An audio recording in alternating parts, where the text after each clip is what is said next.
kitchens and fireplaces. Spring Sizzle starts with Bart. This is 107 The Point. Come on, hit it. Do it. You know you want to. This is Sports Talk with Phil Kornblum, Chris Bergen, and Pat Daniel.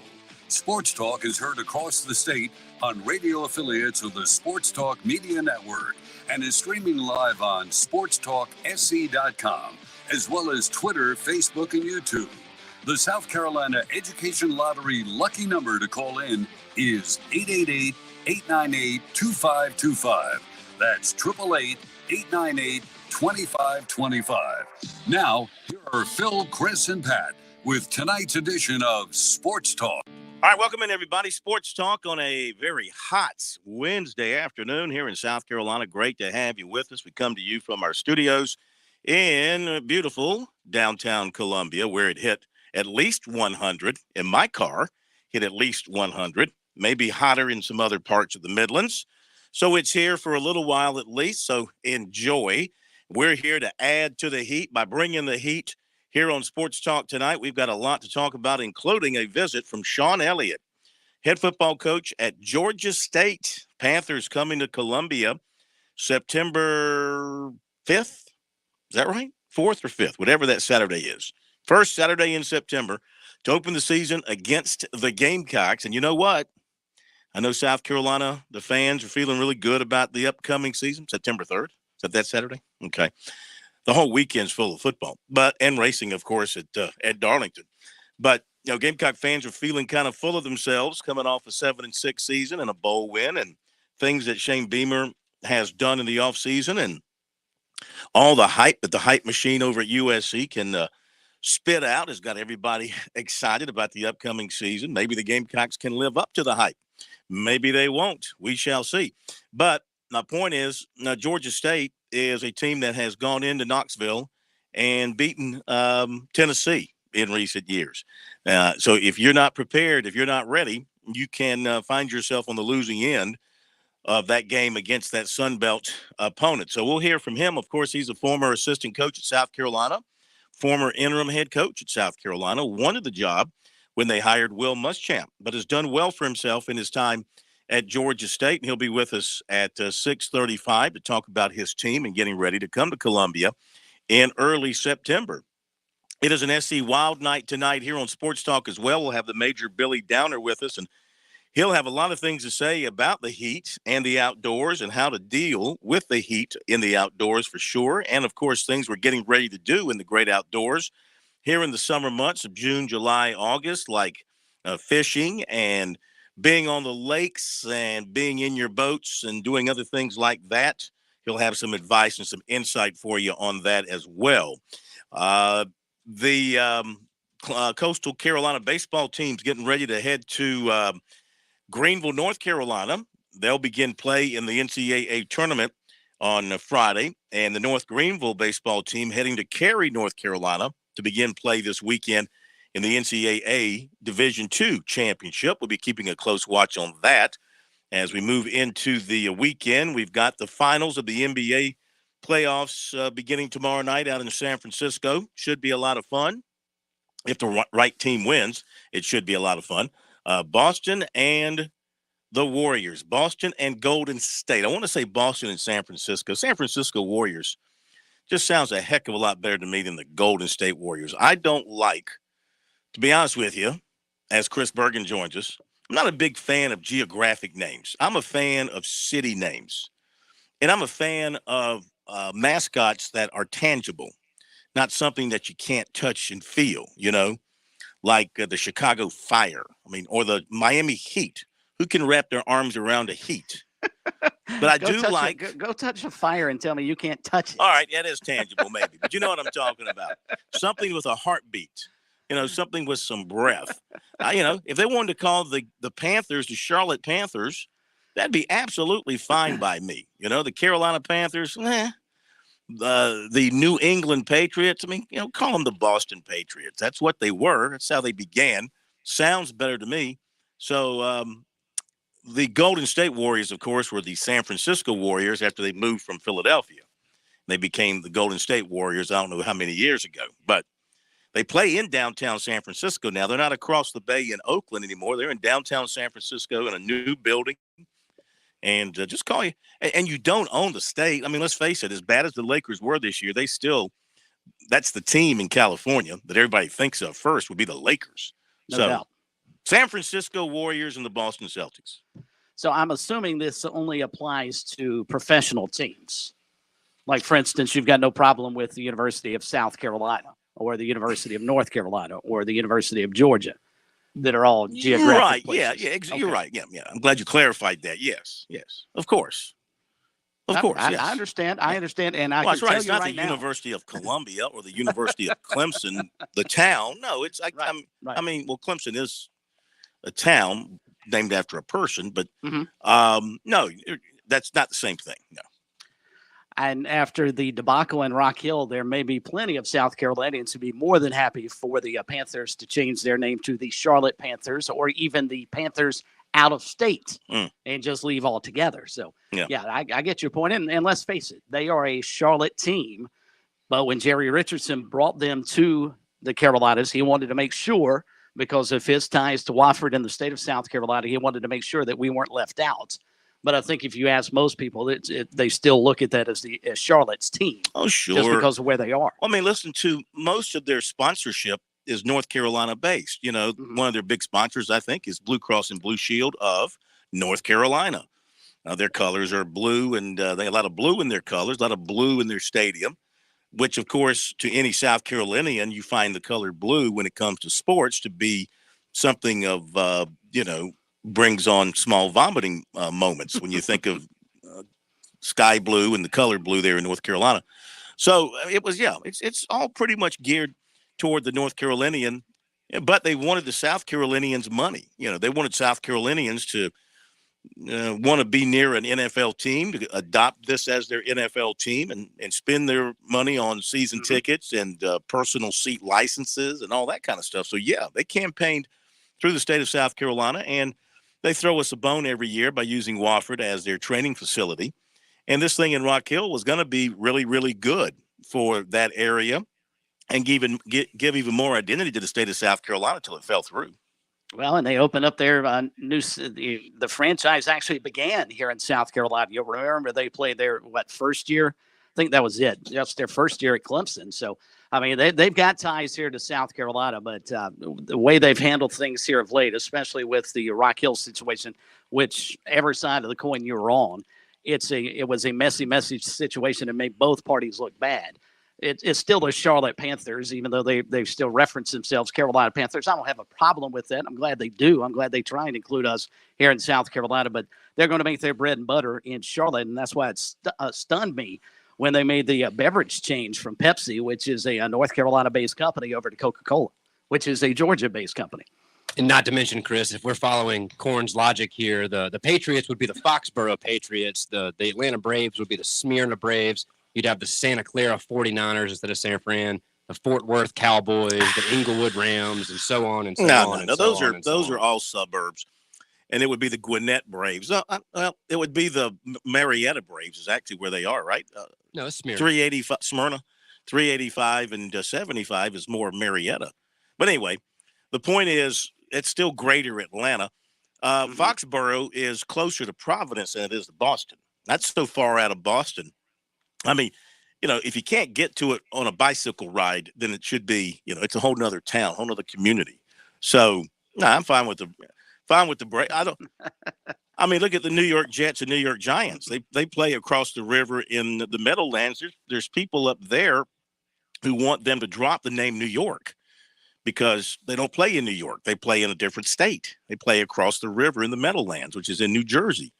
And they're saying, you're misrepresenting things by calling yourself the New York Giants and the New York Jets. You play in New Jersey. Well, the Washington football team, if they do indeed move and change their venue, they should be more inclined to be the Virginia football team as opposed to Washington, because they're going to be, an hour and a half outside of D.C., that new stadium that they're pushing for in Virginia. They're looking to build a new stadium. I mean, the one they've got now is not – FedEx Stadium is not that old, is it? What is that old? Well, I mean, is it's it 10 years? is It's it 10 15 years? years? Is it 10, 15 years old? How old is it? I'm not sure, but they have officially bought 200 acres of land in Woodbridge, Virginia, with the intention, Snyder has said, of building a new facility. Will Snyder be the owner? That's the question. That's a when it comes greater to that. question. All right. For those of you who wanted to get through last night, we were so busy with the Monty Lee stuff going on, and Coach Donato from Wofford had a lot of great stuff last night. Got time for your phone calls. 888-898-2525. South Carolina Education Lottery lucky number here for you on Sports Talk. I guess the big story that's got everybody stirred up nationally is on the golf scene, where Dustin Johnson is on the list to play in the did they pronounce it LIV? The LIV Golf Invitational Series, that Saudi Arabian backed new golf venture that the PGA Tour is fighting by not allowing their players to play in it, not giving them a release to play in it. If you're going to play in it, you're doing it at your own risk of suspension from the PGA Tour. The list came out for the event that is going to be next week at the Centurion Club in London. And on the list, to everybody's surprise, was Dustin Johnson, South Carolina's own. And this has not gone well for him today. First of all, the PGA Tour issued a statement saying that the decision by the golfers to tee it up over there at the Centurion Club, that the commissioner, Jay Monahan, is resolute about the league's maintenance as the top tour in the world, and it's been communicated to the tour members they are not authorized to participate in that event. Members who violate the regulations are subject to disciplinary action.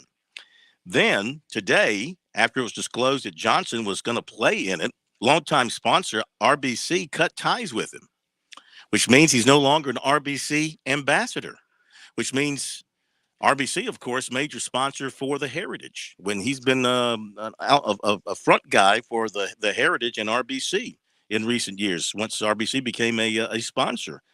And it says here, everyone involved, the RBC Canadian Open, an event in which Johnson normally plays, takes place the week of the first LIV golf event in London. So I guess they're going to go up against each other. So they cut their ties with him. So Graham McDowell, another one that they've cut ties with because of the same scenario. He's sponsored by RBC. Yeah. So of course, they're going to pay a ton of money to those players to go play in that tour. But the fallout from this, the people who are involved with this, from Greg Norman at the front of it, they tried to lure Jack Nicklaus. He turned them down, but they're being painted in a very poor way because of the things that the government of Saudi Arabia has alleged to have done and has done. And they're putting this money up for this tour, and they see these golfers going over there simply as, money sucking,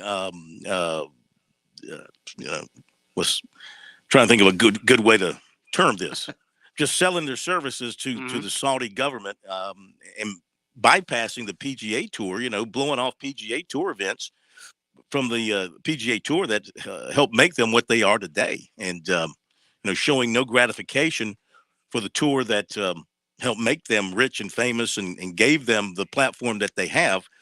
And of course, Greg Norman and others have talked about trying to grow the game of golf. And as we've said here before, what are they trying to grow?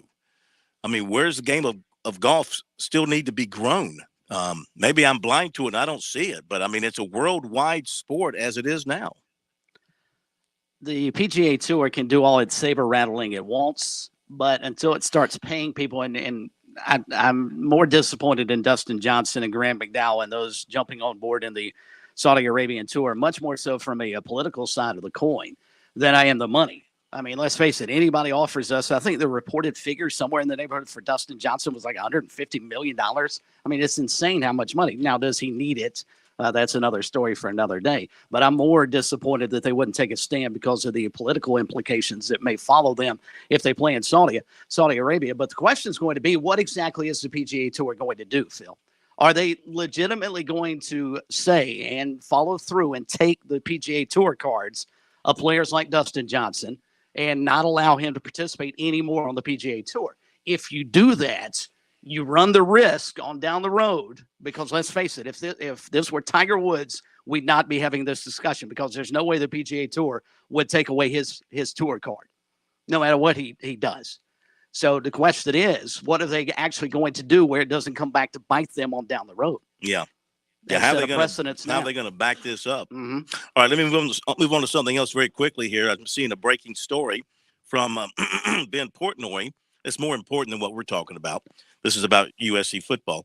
Ben Portnoy of the State writes that Jalen Brooks, receiver, is back with the football program. Multiple sources told the State he'd been away from the program from undisclosed reasons since early October, and was not listed on the roster back when the online spring roster was publicized. And of course, Shane Beamer said back in March that he'd been in constant contact with Brooks, but he was not part of the program at that point. And he addressed it last week in Florence and said that they'd get more into that in the month of June. He said that last week, should have some clarity on it very soon. So looks like a receiver, Jalen Brooks, is going to be back with the USC program this fall. He played in 12 games, had 281 receiving yards and a touchdown on 25 catches following a transfer from Wingate and Tarleton State ahead of the 2020 season. So, of course, the thing I remember about him in that first year was the drops. He did have a problem catching the football. Maybe he'll be improved in that area, but he does give them a guy with some experience. He does have good speed. And if he's improved in the area of catching the football, then he could be a bonus receiver for the Gamecocks. That's almost like a running back. If you've improved not fumbling the football, you can be a factor. Well, if he can't catch the ball, he's not going to get on the field.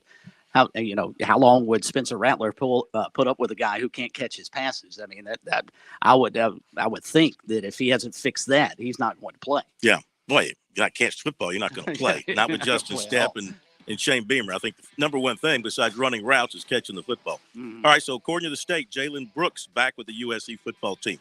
Going to hit a break here on Sports Talk. We'll continue. 888-898-2525. The number. Back in a moment.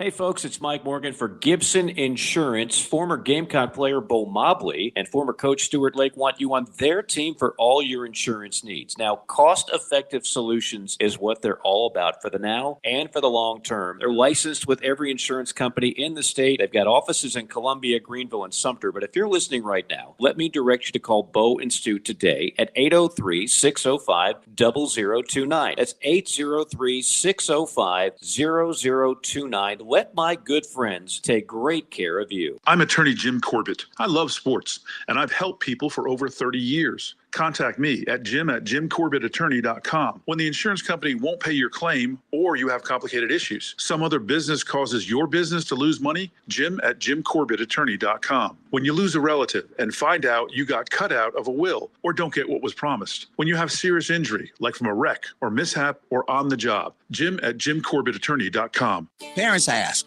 what's the best way to save for college? I'm State Treasurer Curtis Loftus, and my answer is always open a Future Scholar 529 college savings account. It's easy. You can get started online with any amount. It's flexible to adapt to your child's college dreams. And you can deduct 100% of your contributions from the South Carolina state tax return. So what are you waiting for?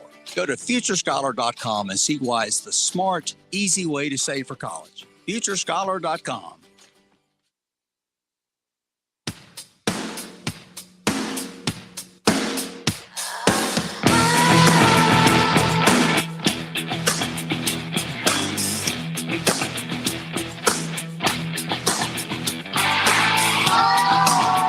Mercenaries, that's the word I couldn't come up with when I'm talking about those golfers. Come across as mercenaries, guys. Just, I don't begrudge anybody wanting to go out and play for the money, but you make good money on the PGA Tour. You make fantastic money if you're good. You make fantastic money on the PGA Tour. But the blowback for taking money from an event supported by a government that is very harsh, as we all know, blood money, as some people want to call it, that goes across very poorly, and it hurts, going to hurt reputations. And you've already seen it, like I said, with Dustin Johnson. All of a sudden, RBC just said no, cut you off. So if it doesn't mean anything to Dustin Johnson or any of those golfers to lose sponsors like that, then they're going to move forward and not care about it. So see, the interesting part too, I would be curious if RBC would have dumped him had it not been a direct conflict with one of their tournaments. Are they dumping him on principle because he's playing, as you pointed out, in a country who does not have the best track record with regards to human rights? Or are they just dumping him because it's a direct conflict with one of their tournaments? And now they can also parlay it, well, we don't appreciate Dustin's stance with regards to playing in this tournament and try and make themselves look better, when the heart of the matter is actually, well, he wasn't going to be able to play in our tournament. And so fine, then we'll take our ball and go home. Yeah.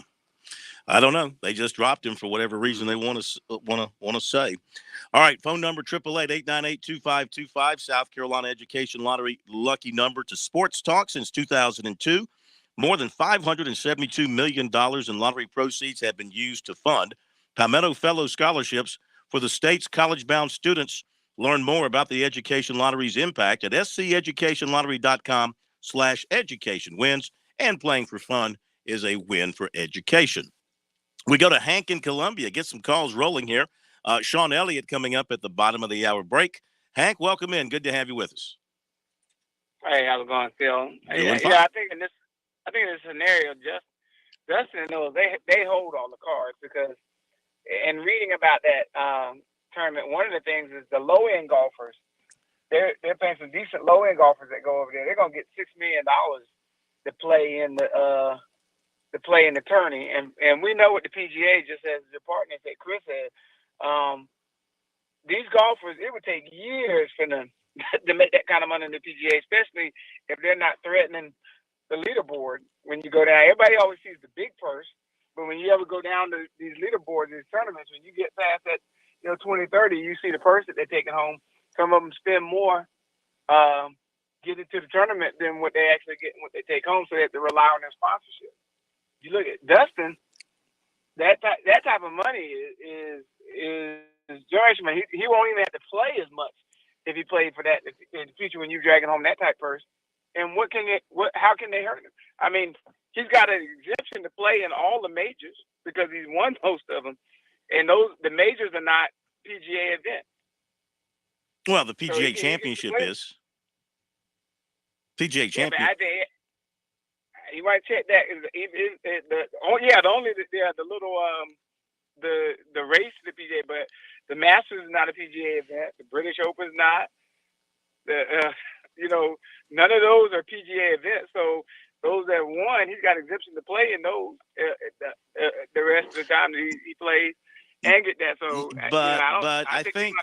I mean, look, if the PGA suspends you, I mean. He can't keep him out the major. The PGA doesn't run the I don't know I don't know. Can he? Can he play if he's suspended by the PGA Tour? Can you just go play selectively in the other majors? I don't know that you can. They spoke about that earlier today, Corn, on I want to say 4-letter. Those events, all of the major events, none of them are run by the PGA. Masters runs their own event. Right, I get that. British Open runs there, and so therefore, he could still play in all of those if he didn't play any other PGA event. The only thing it could affect them would be the little PGA championship playoff thing that they've started. They said that was the only thing that would affect them as far as that. So if the PGA wants to keep them out of the other events, once they start making money of other golfers go that way, just for a little bit, then the PGA can be cutting its own throat. And they may do some type of suspension and be mad, but. Well, I hear what you're saying. I mean, I don't know where this is going to lead. We're walking into uncharted territories here, I guess, Chris. And I don't know what the PGA, what kind of teeth they've got in this fight. How much of their muscle, if they have muscle, they can show here. I mean, what can they do? What can they force the players to do? If you take your tour card away from a player like Dustin Johnson, as Hank pointed out, the 2 opens he can obviously qualify for, British and U.S. And then on down the road, if some bigger names start, let's say, even outside of Dustin Johnson, they may be in a big time can of worms if they continue this. All right, we'll talk more about this coming up, but we've got Sean Elliott around the corner. On Point Weather is made possible by our friends at Palmetto Citizens Federal Credit Union on 107 The Point. And here's tonight's forecast. We'll have a clear evening. It won't cool down much. The low drops to 71. Tomorrow, even hotter than today with sunny skies and a high peaking at 97. Things do cool some on Friday. Our high is 89 with a mix of sun and clouds and a 30 to 40% chance of some afternoon showers. The weekend looks nice with highs in the upper 80s and sunshine. I'm Brian Leonard with your On Point local weather. Attention pizza lovers. The Mellow Mushroom Pizza Bakers in Columbia and Lexington have officially been named The best pizza places in the universe. Maybe it's the out-of-this-world ambiance, or the universally appealing hand-tossed spring water dough pizza, fresh salads and hoagies, or maybe it's the cosmos of craft beer. Either way, Mellow Mushroom in the Vista and on Sunset in Lexington are officially The best pizza places in the universe. official best pizza in the universe designation from an official-looking guy who tried our pizza and said that. Balance of Nature's fruits and vegetables in a capsule, changing the world one life at a time. I don't eat enough fruits and vegetables. I know I don't. I mean, I try, but how much can you really shove in your face during the day? So the best solution for me is Balance of Nature, which I really feel better with it. So, I mean, ever since I got the first bottle of it, I take my 3 of each, every day. I have a lot more energy than I had in a long time because of the Balance of Nature. I feel a lot more peppy and I have a little more endurance. I feel a lot better. I do. Get a wide variety of all your daily recommended servings of whole fruits and vegetables without having to leave your home. Right now, Balance of Nature is offering free shipping and 35% off on any new preferred order. Call 1-800-246-8751 or go to balanceofnature.com and make sure to receive this special radio offer by using discount code BALANCE. When it comes to firearms, ammunition, and accessories, some things are changing. Well, fortunately, some things haven't changed a bit. I'm talking all about Shooter's Choice in West Columbia. What has never and will never change is the customer service. Top notch with the staff that has decades of experience in the firearms industry. This staff actually hunts and shoots regularly. For over 30 years, Shooter's Choice has never lost that hometown feel and never felt like shopping at some big box store. What has changed? Well, technology. If you'd rather spend your money on firearms than gas, go online to shooterschoicesc.com and check out a great website that's easy to navigate 24/7. Be the first to get items as they are received at the store. Be the first to get that newest production model ordered before it even enters the retail store. Come pick it up at your convenience. Sign up for notifications of new products and special inventory. It's all at shooterschoicesc.com. So come on in and see the team at Shooter's Choice, 944 Sunset Boulevard, or visit online. Either way, you'll see what I'm talking about. Make your first choice, your best choice. Make it Shooter's Choice. Hi, I'm Kimberly Aiken-Cochran. As Miss America, I know that taking care of yourself is important. Part of taking care of your health is knowing if you're at risk of type 2 diabetes. Prediabetes is serious and puts you at risk for developing type 2 diabetes. 90% of South Carolinians who have it don't know they have it. Visit inittogethersc.org. Take an online test to find out your risk and join a diabetes prevention program. Brought to you by the Diabetes Action Council of South Carolina. In South Carolina, elections are right around the corner, and this year it's more important than ever to know when, where, and how to vote. Because now, South Carolinians can vote early in the primary from May 31st to June 10th. AARP South Carolina has your back with up-to-date election information, like how to register, where to vote, and key voting deadlines. Visit aarp.org/scvotes and make your voice heard. That's aarp.org/scvotes. Paid for by AARP.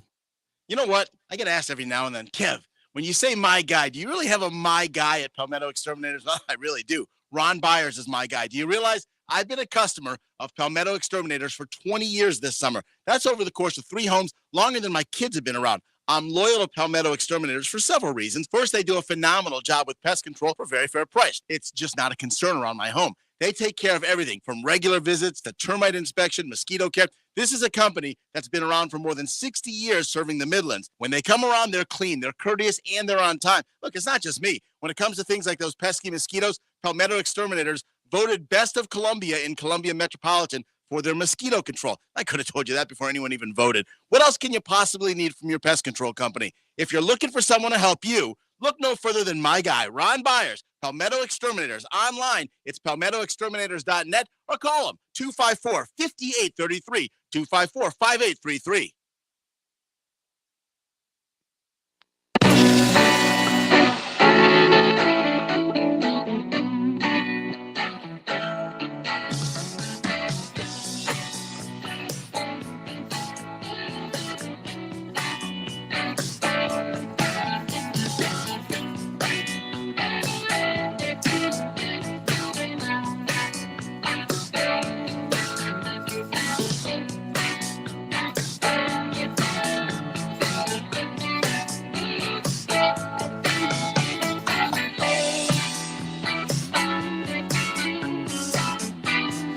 All right, we're back on Sports Talk here on a Wednesday night. Good to have you with us. Phil Kornblut, Chris Bergen, and Pat Daniel from hot Columbia, South Carolina. Great to be with you.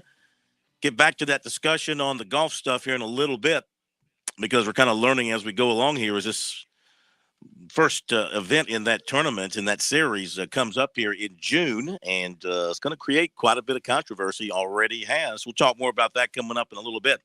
But we turn our attention to something we love even more, and that is college football. We welcome in the head coach from Georgia State University, Sean Elliott, getting his team ready here in a little bit to come to Columbia. It'll be hot in September as well, as he well knows. Georgia State coming to Columbia to play the Gamecocks to open up the season. Sean, great to have you with us once again on Sports Talk. How are you? I'm doing great, Phil. I appreciate it, man. Yeah, it's hot. It's hot everywhere, but you know, that's the summer in the South, so you gotta kind of get used to it and go with it. Well, you being a Camden guy, know all about the heat in the Midlands area, and having worked in Columbia and coached in this area in the summer and in the early fall, you know what it's going to be all about when you guys come in. Oh yeah, man. I hope it's as hot as it can be on that Saturday night at 7:30. I mean, that's what we're preparing for. It's hot in Atlanta, so yeah, it's not going to be surprising. No, sir. No, sir. Well, let's talk about your team here in the off season as your guys, I guess, are coming in for summer school and summer workouts. How'd you feel about your spring, your off season conditioning and preparations for the coming season? Well, I mean, to tell you the truth, we've got a lot of young men coming back, an experienced football team. You know, the thing that we have to do and what we did over the course of the spring and now going into the summer is we've got to get ready a lot of young talent to continue to build our football program and prepare. And we were able to do that in our spring practices and our off-season workouts, and then also, you know, get our veterans to, you know, where they could stay sharp, but not beat them down and wear them down to the point where, you know, this game kind of takes a toll on you late in November. We got to be at our strongest late in the season, of course, with our conference schedule. But, you know, as a football coach, I think everyone comes out of spring pretty pleased, and we're no exception. We're pretty pleased where we are. Going into a camp, what's going to be the greatest area of concern about your team where you have to improve the most from last year to take that next step up in the Sun Belt? Yeah, you know, Phil, I think we're right where we need to be in all facets. We've got a veteran offensive line. 4 of our 5 starters are coming back, a returning starter quarterback. I feel we've got 4 of the best running backs in the country, to be honest with you. We've got an all-conference tight end. Our perimeter, our wide receivers, we need to find a big-time playmaker right there to step up. We lost a couple guys in the receiving core.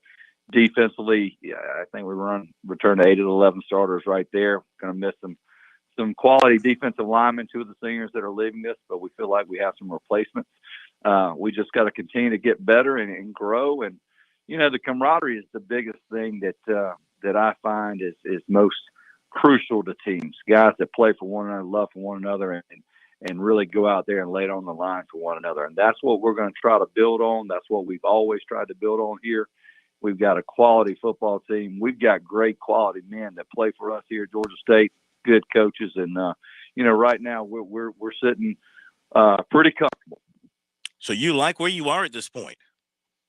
Yeah, you know, I think so. I mean, I think we have 18 of the 22 starters returning. We are missing a kicker. So, yeah, we were pretty decent a year ago. We're just striving to get better. So your quarterback returning, I'm assuming you're talking about Darren Granger, who is a South Carolina kid, I think out of Conway, and had a good year for you last year, about 60%, 1,700 yards, 19 touchdowns. If I remember him correctly, he's a guy that can run around a little bit for you too. What do you like most about him, and the year behind him that he just had? How's that going to help him moving forward? You like quarterbacks to be confident but not overconfident. You like them to be leaders, and he certainly is a leader for us. He has the ability to make plays with his legs. He has the ability to make plays with his arms. But one of the things I like most about him is he is a very, very coachable young man. No situation is too big for him. He can be coached hard. He understands. He's intelligent, and he can respond to you. He can give you great feedback. And that's important in that quarterback position. He's grown so much. He's a pleasure to be around. We're very fortunate to have him, and we're looking forward to a great year with him. Sean Elliott, the head football coach at Georgia State, joining us here tonight. Looking forward to their season opener in Columbia over Labor Day weekend. And, Coach, I think you'd be the perfect person to give us a sense of your thoughts with regards to the transfer portal, maybe speaking from a bigger picture, because you lost one of your best wide receivers, as you pointed out. Sam Pinckney is transferring, and he transferred within your league to Coastal Carolina. On a maybe bigger picture scale, do you like the transfer portal, and should there be maybe a way to eliminate players transferring within your own league? It works both ways, and people really don't understand that. We lose players to the transfer portal that we may probably have missed on in recruiting, and it gives them an opportunity to leave and kind of leave on a good note. Not they don't use the term quitting. They're going to transfer and find a better option for them. And then also you have a situation where you have a couple players that transfer out, may go to an in-conference opponent, and may go to a bigger league. I'm all for a guy. If he's not happy at a football program and he wants to leave and go somewhere else, I think he should have the opportunity to do that. That being said, I think you have to have the opportunity to replace that individual as well. But I'm not one to hold someone back. If they walk in my office and they say, Coach Elliott, I think there's a better opportunity for me somewhere else, then certainly, hey, I want them to go find that opportunity. Now, sometimes they need some guidance in that. Sometimes they're getting a little bit of an outside influence that helps them in making that decision. But I'm not one to hold anyone back. If they think there's bigger and better pastures out there, so be it. Go find it. Was your Sun Belt Conference schedule not going to be tough enough with the additions of teams like Marshall and Southern Miss and Old Dominion and James Madison, plus your first conference game is at home against Coastal Carolina? Did you need to go out and face South Carolina and North Carolina to begin the season? Well, I'm a football coach. I'm not a scheduling AD by any sort. That was something that came about. Our non-conference schedule is pretty tough. When you play the University of South Carolina, you got the Tar Heels coming to Atlanta to play at home at our place, and then you have the Army, then you have Charlotte. It's a tough non-conference, but it prepares us. We gain from that. A year ago, we played North Carolina, we played Auburn, we played Army, and our team grew and become more successful and more confident because we played really good opponents in our off season.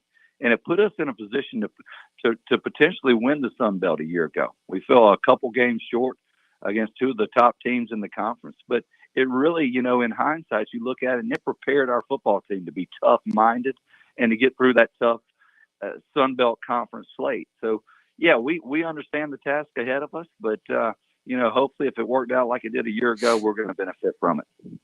Sean Elliott with us here tonight from Georgia State. One other quick question about your schedule, Coach. What do teams like Southern Miss and Marshall and James Madison, ODU, what are they going to bring to the Sun Belt, and how much better do you believe that's going to make your league, and especially the East Division of that league? Yeah, I guess that's a pretty good question. I haven't even looked at those teams, to be honest with you. They're a little bit further down the way on the schedule. They're good quality programs. And anytime you can bring good quality programs into your league that builds your league, and I think the Sun Belt Conference has now become one of the, if not the premier league in the what a lot of you call the group of five level. I mean, you got James Madison that's they've won national championships. We understand what Marshall has done in the past. You've got Old Dominion emerging as a football program, and then Southern Miss. Southern Miss, they've got a great history.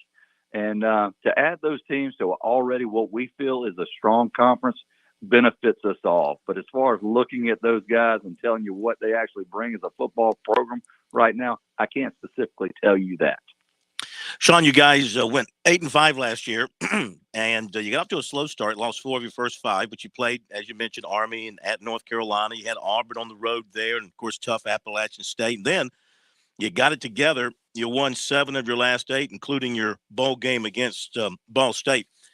Was it something within the team that really started clicking and coming together, or was it just more of a lightening up of the schedule just a little bit because you did play an ACC team, an SEC team on the road there in those first 4 weeks, or did things just start to click for your guys over the last couple of months? Well, I'll be honest with you. We had a returning starting quarterback that was coming back last year, and he was a good quarterback for us. But for whatever reason, it didn't work out for him. And we had the same thing with a running back that had a little bit of fumbling issues. And, I told our running back at one point, I believe about the third game, I said, I can eliminate the fumbling. I said, we're just not going to play you. And so we made a change at running back, and we also made a change at quarterback. And Darren Granger emerged, and we kind of let him go in there and understand he didn't have to go win the game, but just control the game. And everybody rallied around what I think that young man, what most teams do, they rally around good quarterbacks, confident quarterbacks. And he really took control, and our team just started improving. And yes, that's a tough schedule. When you got North Carolina, you got Auburn, you got Army, you got Charlotte, and then you open up conference play with a really good App State team. Yeah, we were able to maintain, or not, I won't say maintain, but manage the schedule there towards the end. But we got better and confident as a football team, as all football teams want to do.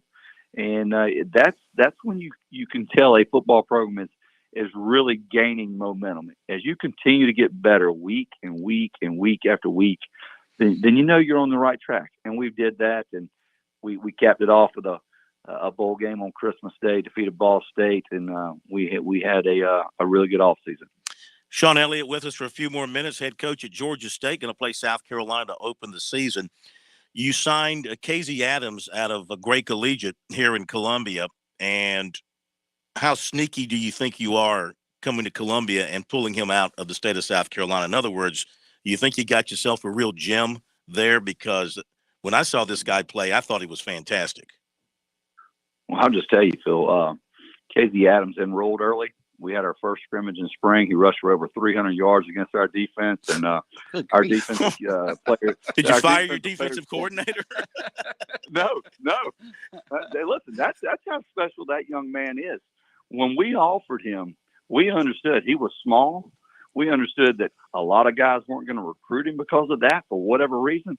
But we signed the very best, I promise you, the very best player out of the state of South Carolina. He is going to be an electric player in our league, and he's a fantastic person. I'm thrilled to death. I mean, I really am. When we offered him and then he committed to us, I was just holding my breath going, please, somebody don't take this young man away, because he was one of the most dynamic players I saw on any film last year. Speed is incredible. His speed is absolutely incredible. So we have to ask you, of course, the obvious question. Coming back to Columbia, coming back to USC, where you spent so many years, you're the interim head coach there after Will Muschamp was let go midseason. You went for the South Carolina job. You have strong ties to this area. I mean, what's it going to be like for you to come back and be walking the sidelines at Williams-Brice Stadium, to be inside there once again? Well, I mean, for a guy coming back to South Carolina, that's from South Carolina, that coached at South Carolina, I'm not going to make a bigger deal out of it than what it is. I think it's going to be fun. I think it's going to be fantastic. I'm probably as excited as anyone to come play this game. I love the state of South Carolina. We recruit the state of South Carolina, so why not come back here and play the University of South Carolina? We've got to go out and prepare. And on September 3rd at 7:30, we're going to drive up here, and we're going to do everything in our power to give the Gamecocks a good game that evening, be really, really competitive. And if everything works out, try and pull the upset there in Columbia. Well, look, you've been around here long enough to know that it doesn't take much to get Gamecock fans really excited and pumped up about their team. Just a little ray of hope, and they've got that. The way things finished up last year, they won their bowl game, and now Spencer Rattler is in at quarterback, and the other transfers they've added and some good players in their recruiting class. They're feeling pretty good once again. What kind of team do you expect to see from South Carolina in particular? I'm sure you've done some advanced work, you and your staff. What do you expect to see from Sean Rattler? Spencer Rattler, you mean? Spencer Rattler, I'm sorry, yes. You're Yeah, Sean, I'm know. sorry. Yeah. Well, if Sean Rattler shows up, then we may have a chance, but Spencer's a really good quarterback. You don't get mentioned for the Heisman Trophy if you're not very, very capable of playing at a high level. I think, if you ask all the South Carolina fans, that's probably the piece of the puzzle they needed, the quarterback. It's going to be interesting.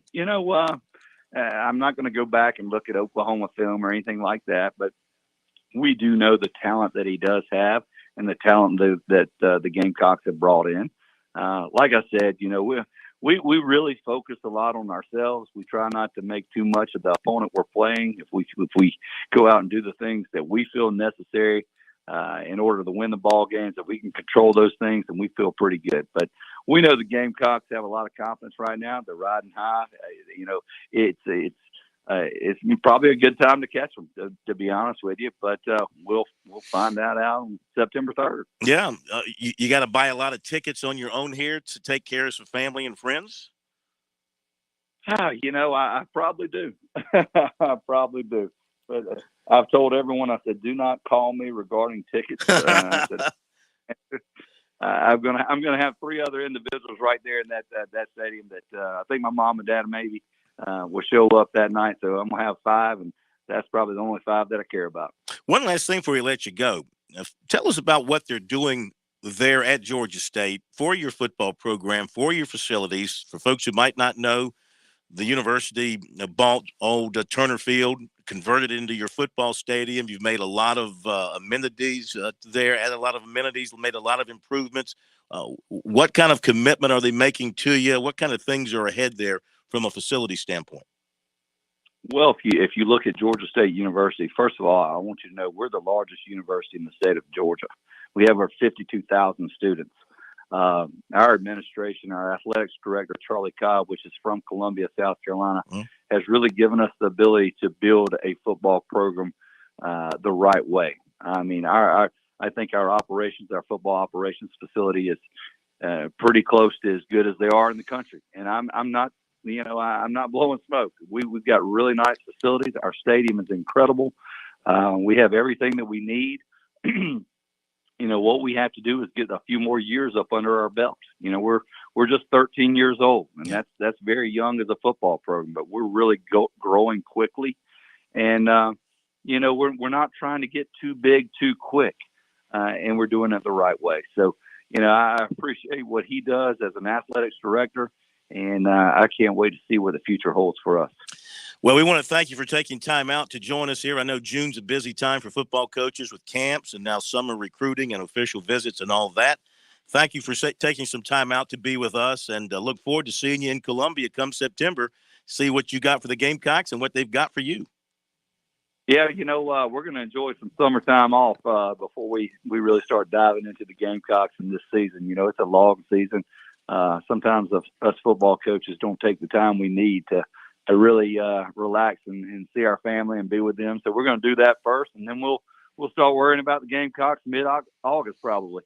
Well, we look forward to seeing you and talking to you once again, Sean. Thank you very much for being with us. Yeah, I appreciate y'all. Thank y'all. Always great. Thank you you, very Coach. much. All right, Sean Elliott. And let me get my coaches right here. I think I said that he replaced Muschamp. Did I say that? He replaced, of course, Spurrier when Spurrier walked away. Yeah, it was. Well, that's right. It was. his offensive coordinator replaced Muschamp. Bobo. Bobo replaced Muschamp as an interim coach. That's right. Gosh, it's been that many years since Sean Elliott was at South Carolina. So it was after Spurrier left that he took over as the interim coach. Yes. And he has to say this, and I get it. Their football setup is horrible. It's the worst stadium to play a football game. It's Turner Field, and especially from a radio perspective, I know our listeners don't care, but our radio crew, the best view we have is me on the sidelines because the radio crew broadcasts from behind home plate, which happens to be one of the end zones. So imagine going to the other end of the field. You don't go left to right. You go front and back.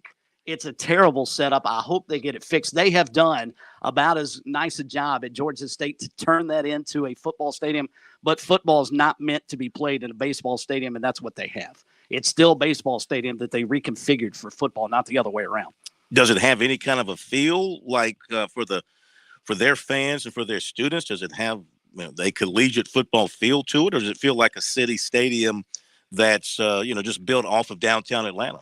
That's pretty much it. Their band is solid, and they play a train whistle every time third down rolls around. It's almost like the Gamecock Rooster Crow, except 10 times louder. Yeah. And when they score a touchdown, that type stuff. So there is some atmosphere there, and that's one thing I think Sean Elliott has to do. How do you get people in Atlanta fired up about a school that's not the University of Georgia? I mean, heck, Georgia Tech has that same problem. Yeah. But in terms of their facility, just playing at Turner Field is not that great a setup. And he talked about his schedule. Give North Carolina some credit. Not only are they going to play at Georgia State, not in the Mercedes-Benz Dome, they're actually playing at Georgia State. They're also going to play at Appalachian State this year, the week before.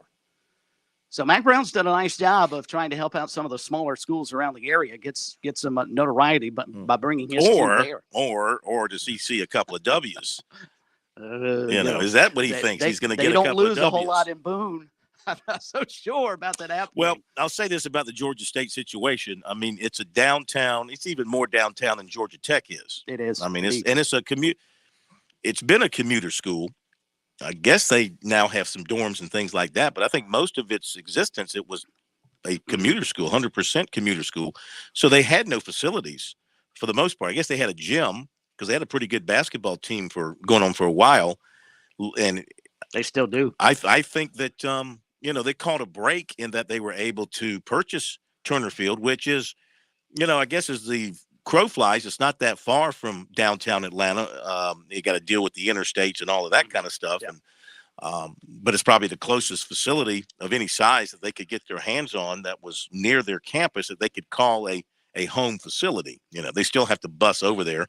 I don't know where they practice. I'm assuming they have their own practice field somewhere on their campus where they can work out, and they have their own football facility and places like that where they can congregate and meet and then go practice.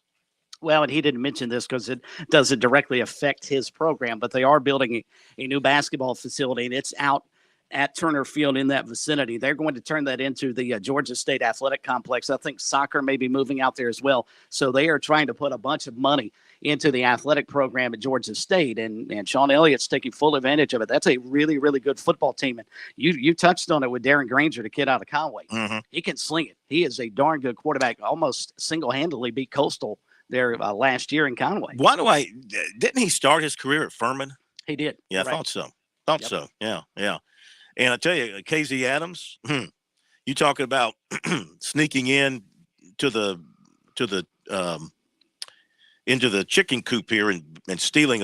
South Carolina didn't recruit him hardly at all, and neither did Clemson. So they weren't paying much attention to him. But my goodness, I saw him play in the state championship game, and his get up and go is like unmatched in our state. I think he was also a standout in track too. So.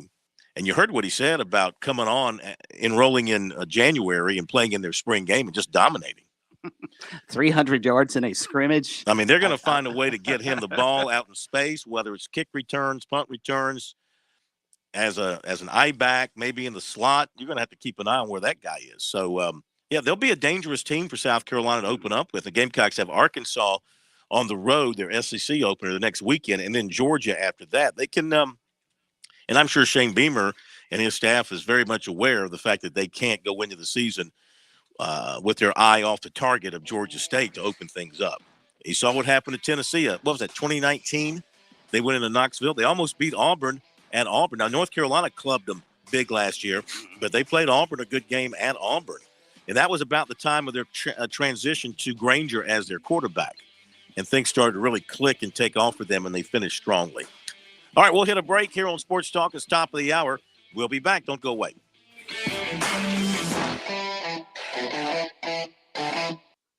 By the way, before we do what's supposed to happen here, thank you for pushing the button. I thank you. Programming thanks you. America thanks you. WQXL Columbia, W264DF. Grills, outdoor kitchens, and fireplaces. Spring Sizzle starts with Bart. This is 107 The Point. Breaking news this hour at townhall.com. I'm Bob Agnew in Washington. New poll is asking Americans what they think about the effectiveness of so-called red flag laws. Mental health problems are seen as a leading factor in mass shootings by young men, and voters overwhelmingly support so-called red flag laws to help prevent such tragedies. A new Rasmussen Reports national telephone and online survey finds that 40% of likely U.S. voters believe mental health is more to blame for mass shootings by young men in America, while 30% blame access to firearms. 10% think family problems are more to blame for the mass shootings, while another 10% blame social media. Only 4% think school problems are more to blame. Bernie Bennett reporting.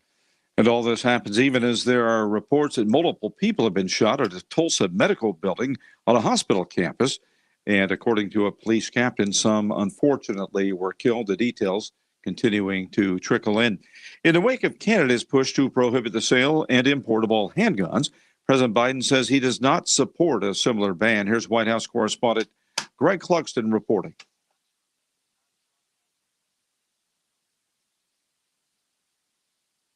Spokeswoman Karine Jean-Pierre says Mr. Biden favors a ban on assault-style weapons, but won't go as far as what Canada's prime minister is proposing. He does not support a ban on the sale of all handguns. Meanwhile, Mr. Biden says he plans to meet with lawmakers following the mass shooting at a Texas elementary school. Greg Clugston, Washington. On this first day of the Atlantic hurricane season, federal officials launching a new initiative to modernize building codes. Make sure that road is built in a way so it doesn't wash out and prevent people from being able to leave town. Make sure that the grid is hardened in a way so that the lights stay on after the storm. And that is Ali Zaidi, the Deputy National Climate Advisor. More from townhall.com. My brother-in-law died suddenly, and now my sister and her kids have to sell their home. That's why I told my husband we could not put off getting life insurance any longer. An agent offered us a 10-year, $500,000 policy for nearly $50 a month. Then we called SelectQuote. SelectQuote found us identical coverage for only $19 a month, a savings of $369 a year. Whether you need a $500,000 policy or a $5 million policy, SelectQuote could save you more than 50% on term life insurance. For your free quote, call SelectQuote at 1-800-940-6161. That's 1-800-940-6161. Or go to SelectQuote.com. That's 1-800-940-6161. SelectQuote. We shop, you save. Full details on example policies at SelectQuote.com/commercials. With the Supreme Court expected to strike down Roe v. Wade, allowing states to impose their own limitations on abortion, other states, as expected, are lining up to become abortion havens. Here's correspondent Julie Walker. Connecticut passed a provider expansion bill, and clinics are already seeing patients from Texas, where a new law restricts abortion after roughly 6 weeks. Amanda Skinner, the CEO of Planned Parenthood of Southern New England, says they're preparing for an influx of out-of-state patients. There are significant efforts happening now to ensure that we are expanding access as much as possible, taking down barriers to care. But National Right to Life Committee's Carol Tobias says it's wrong for states to change abortion provider requirements. By saying we're going to let others who do not have that same degree of medical expertise perform these procedures, again, is putting women in danger. I'm Julie Walker. Breaking news and analysis at townhall.com. On Point Weather is made possible by our friends at Palmetto Citizens Federal Credit Union on 107 The Point. And here's tonight's forecast. We'll have a clear evening and won't cool down much. The low drops to 71. Tomorrow, even hotter than today with sunny skies and a high peaking at 97. Things do cool some on Friday. Our high is 89 with a mix of sun and clouds and a 30 to 40% chance of some afternoon showers. The weekend looks nice with highs in the upper 80s and sunshine. I'm Brian Leonard with your On Point local weather. WQXL Columbia, W264DF. Grills, outdoor kitchens, and fireplaces. Spring Sizzle starts with Bart. This is 107. Please press button now. No, number 1.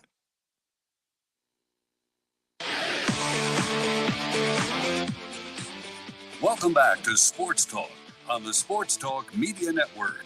You can reach the guys with the South Carolina Education Lottery lucky number, 888-898-2525. That's 888-898-2525. Now back to Phil, Chris, and Pat with the second hour of Sports Talk on the Sports Talk Media Network. All right, thanks to Sean Elliott once again for being with us tonight here on Sports Talk. I'm looking forward to seeing what Georgia State has to show when they come to Columbia in September. If you're just joining us, the news of the night, State newspaper reported Jalen Brooks back with the USC football team and will be with the Gamecocks going through summer drills and I guess going into this coming season. Somebody that let me get my dates right here. So he wasn't with the team in 21. It was 2020 when he transferred in and played for the Gamecocks and helped them some. But then missed, I think, almost all of last year. Am I correct? He was the one who had the issues with the NCAA trying to ever get him cleared so he could play, correct? His issue? That was back in 2020, I think. 2020 as a junior. Yeah. That's after he transferred, but he got cleared and he played. Yeah. He played in 2020. Fifth game of the year. Yeah, he finally got. I'm looking at his bio now. He played in the final 6 That games was in 2020, right? Correct. Yeah. So, hey, look, that's good for South Carolina.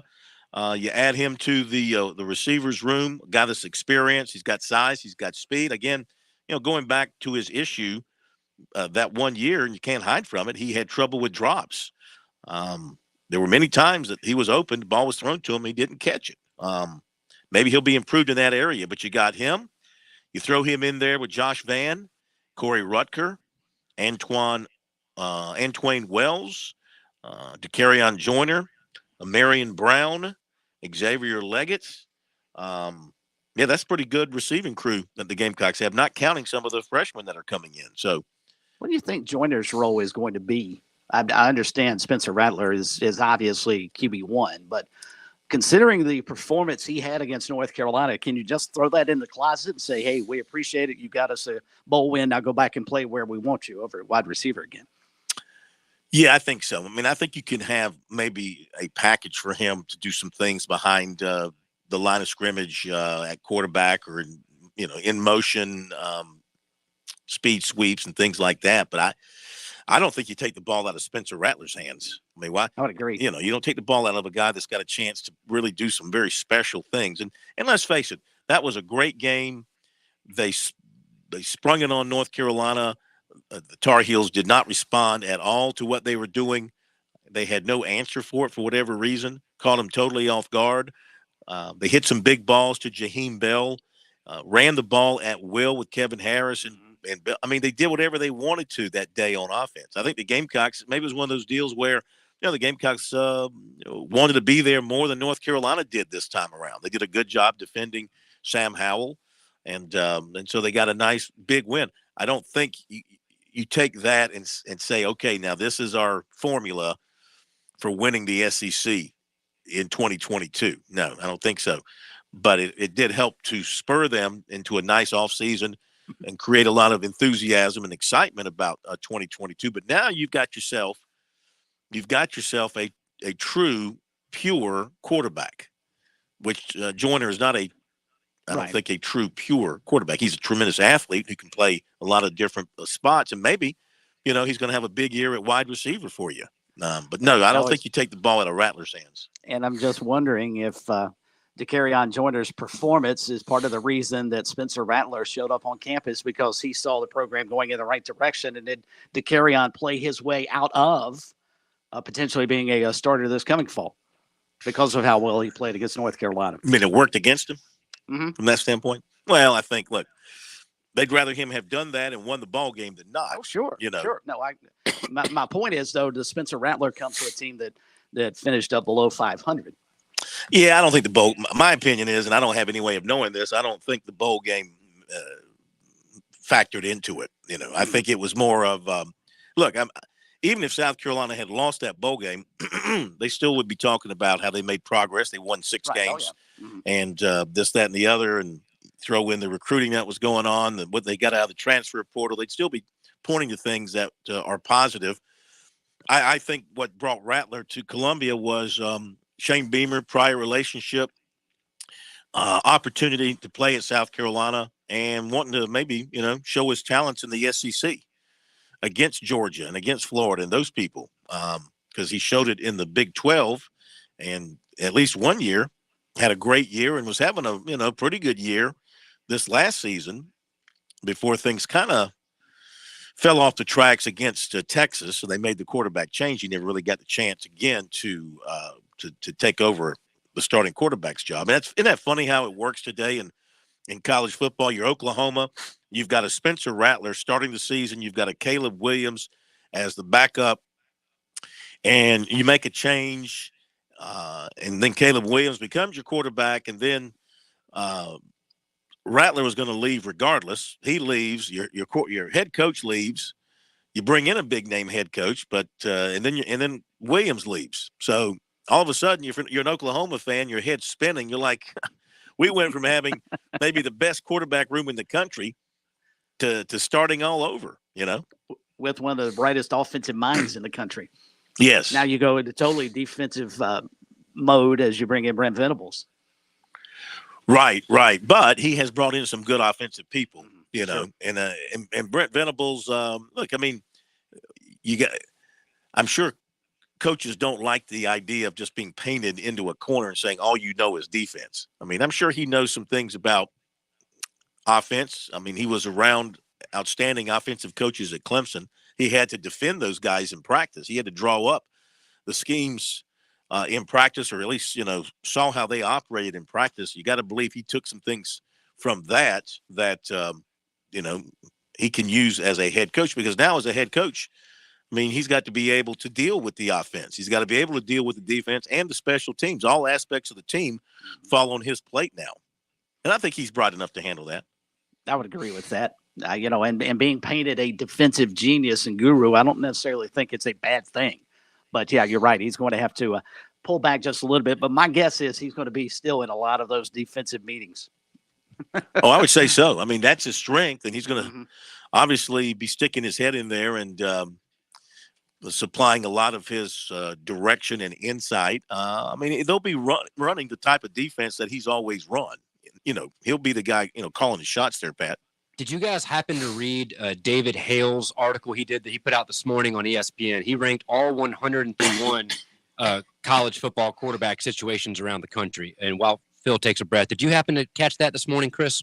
I did not. All right. So I'm looking at the link you put up now. So it was done in tiers. There were 25 tiers going throughout all 131 programs. The tier 1 being, quote, Heisman or bust. And that was Ohio State's C.J. Stroud, USC's Caleb Williams, and Alabama's Bryce Young, the reigning Heisman winner.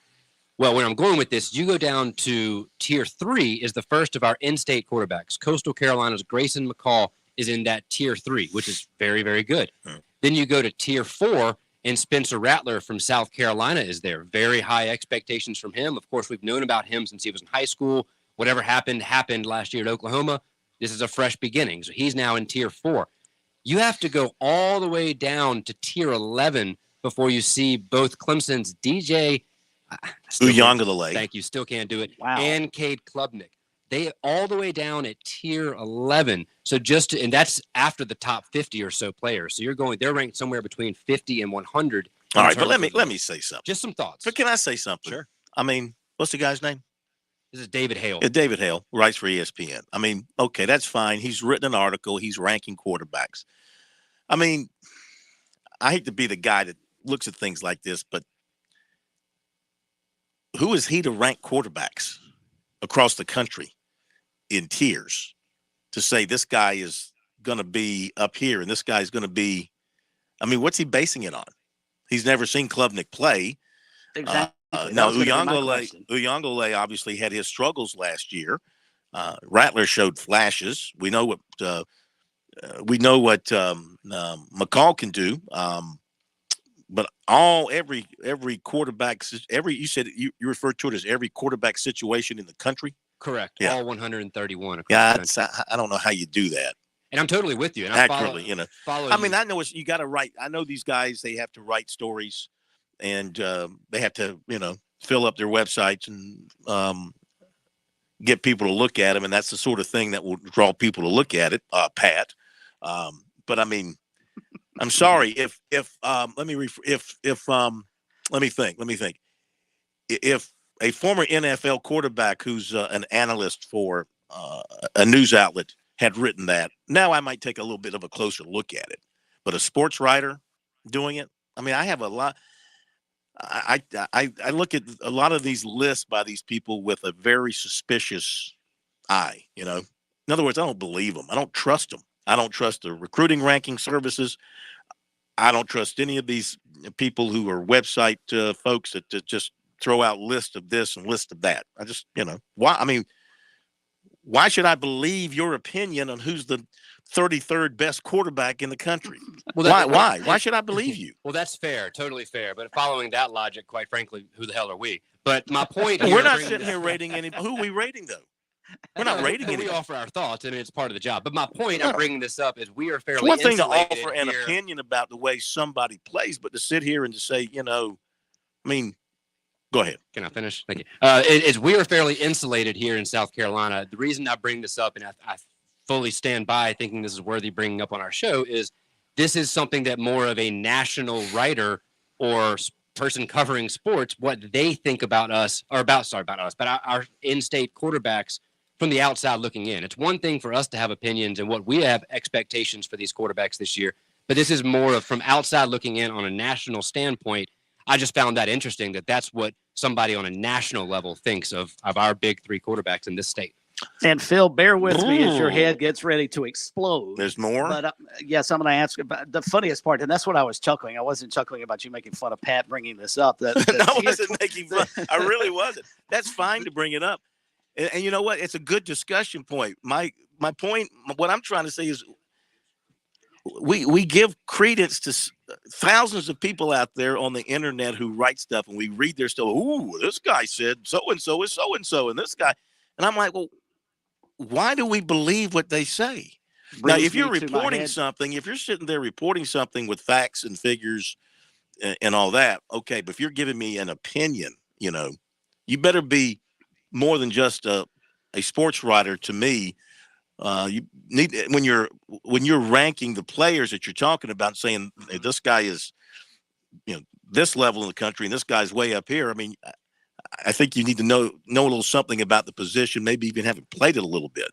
Brings me to my Phil Kornbluth's about to blow his stack point to all this. Is it irresponsible in this day and age of name, image, and likeness to write a piece like this? Are you hurting now the kids who you put down in tier 4 through 11, like say DJ Uyunglele or even Cade Klubnik? Are you starting to now hurt their chances to market themselves when they look up and find out that they're in tier 19, which is frantically refreshing the transfer portal site, hoping to find a miracle? Tier 19. I'm sorry, you're a tier 19 guy. We're not spending any money on you. Exactly. Yeah. So, I mean, are we going to get to a point where, some of these kids might think into legal action against reporters who write opinion pieces like this, because it's clearly opinion? Well, I don't think you can sue him. He does have stats in here, but I mean, is it irresponsible to write lists like this now because you could conceivably hurt somebody's name, image, and likeness marketability? Yeah. Well, you'd have to be, that would be slander, and that'd be libel, and you'd have to be, they'd have to prove that you did it with malice and intent to harm, which I don't think you can prove that in any of these cases. Now, I've never been a lawyer, but I have had lunch with Jim Corbett, so some of it has rubbed off on me. Let's go to Jim in Goose Creek real quick. Then we'll hit the break and get recruiting in. Jim, welcome in. How are you? Oh, just fine, Phil. Really enjoyed the show. Thank you. And by the way, I want to tell you, Monday night when you came on, you were a breath of fresh air. I'd been trying to listen to some of these syndicated shows Monday, and that's horrible. Well, we're glad you're with us, sir. Appreciate it. Well, anyway, what I was calling about was the wife and I were listening Sunday to the Indianapolis 500, and we enjoyed the show. It was really good. The pre-race and the race itself. The thing I'm calling about is the announcing. We could not understand a word the announcer says when they were talking during green flag running.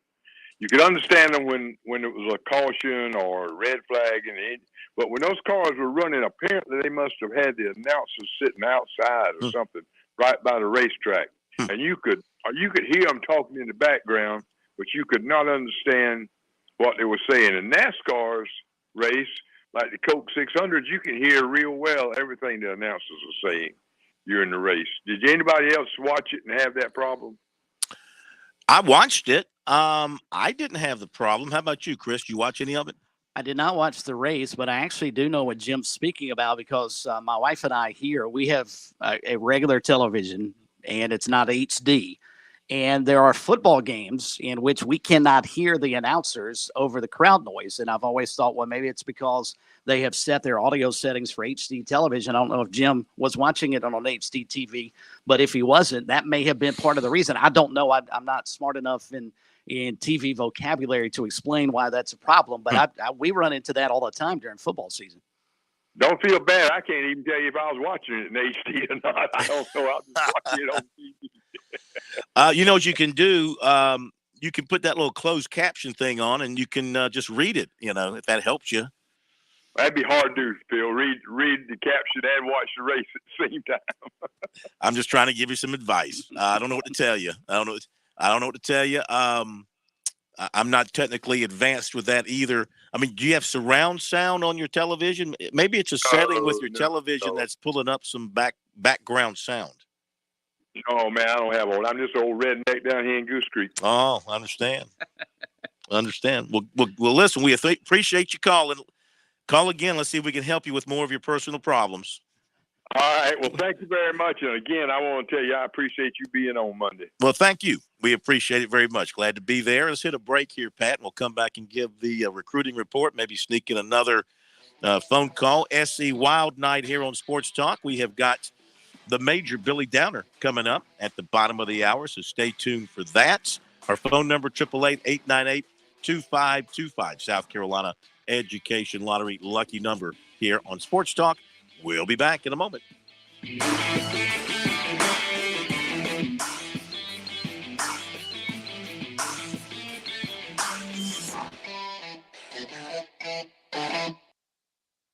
I'm not like some whoop-de-doo executive chef. You know, I consider myself more of a baker than a chef.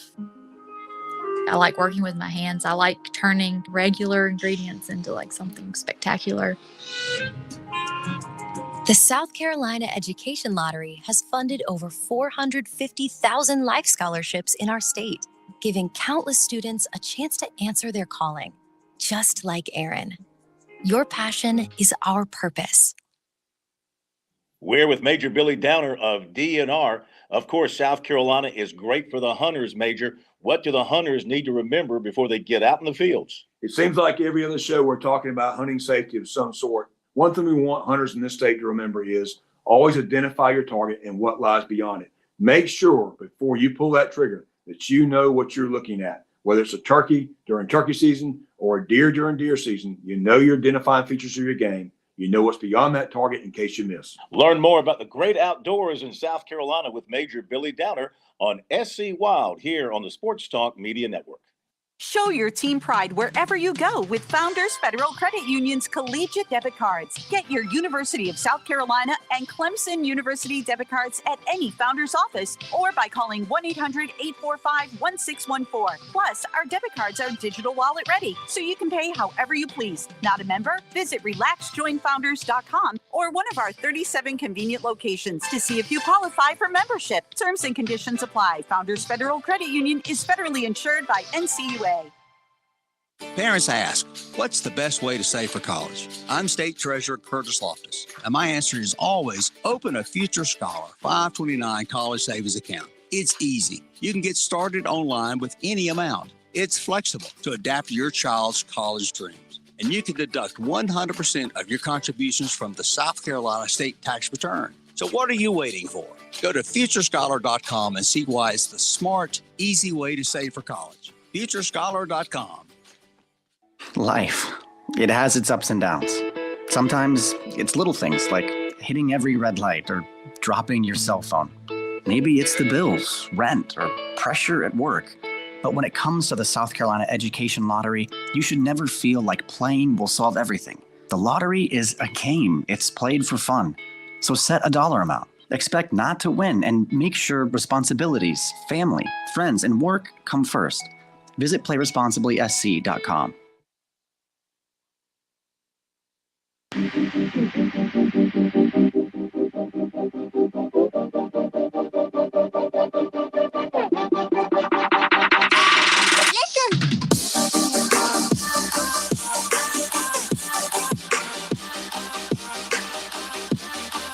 All right, time for the recruiting report brought to you by Seawells. Of course, very best in the catering business. None other than Seawells, SeawellsCateringSC.com to get the menu options. Give them a call for more direct information. Let them work with you at 803-771-7385. They've been in the catering business for over 70 years. They can come to your location or host at their beautiful facility on Rosewood Drive. And don't forget, the daily luncheon buffet is rolling along, 11 to 2, every Monday through Friday. It's a terrific buffet. You can eat yourself silly for only $13. And that, too, is at their location on Rosewood Drive. So in recruiting, of course, things are heating up with June and camps and official visits. This weekend, Clemson will have a big weekend. About 30 offered prospects will take officials. One will be tight end Marcus Dixon, who is 6'5", 230, Warminster, Pennsylvania.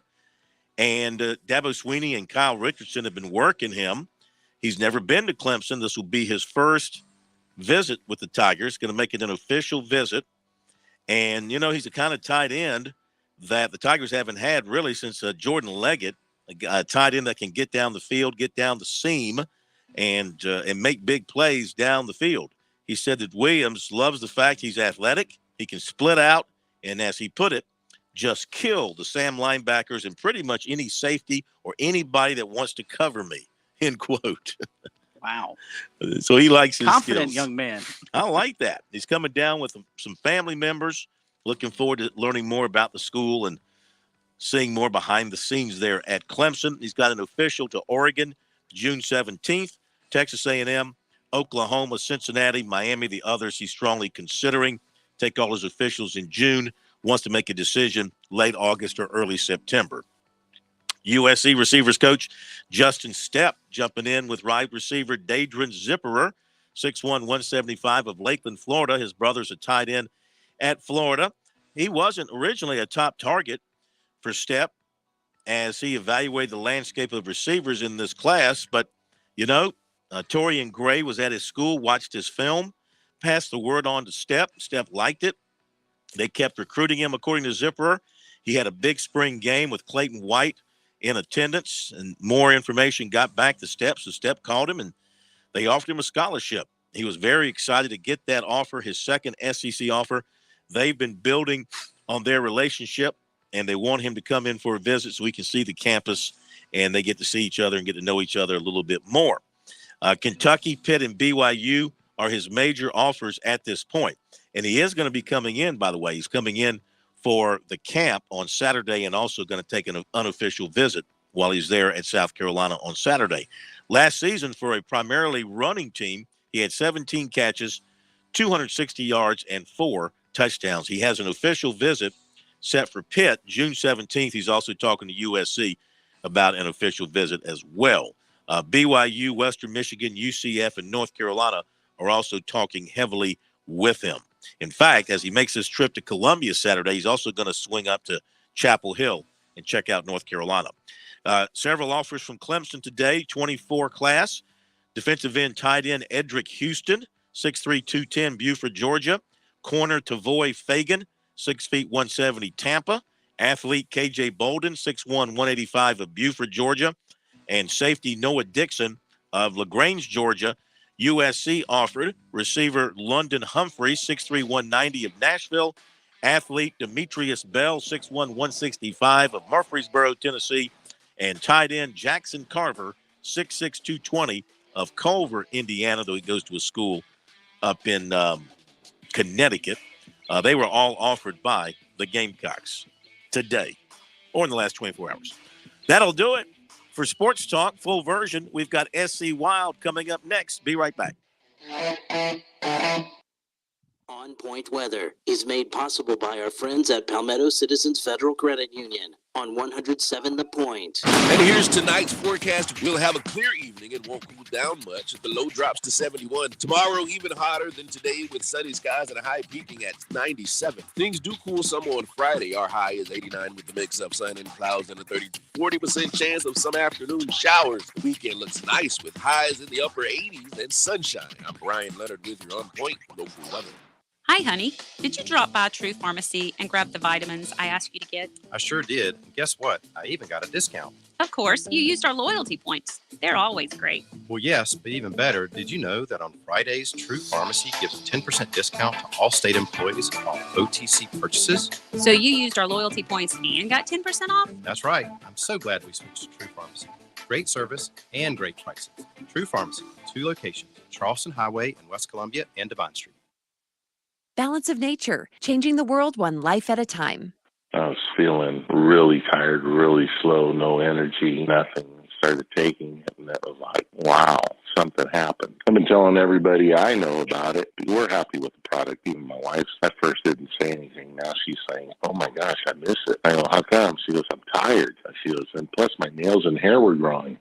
Well, I got more energy, I can tell you that, because I'm always active, whether I'm playing golf or working on the yard or pruning my palm trees. I still gap them at 84.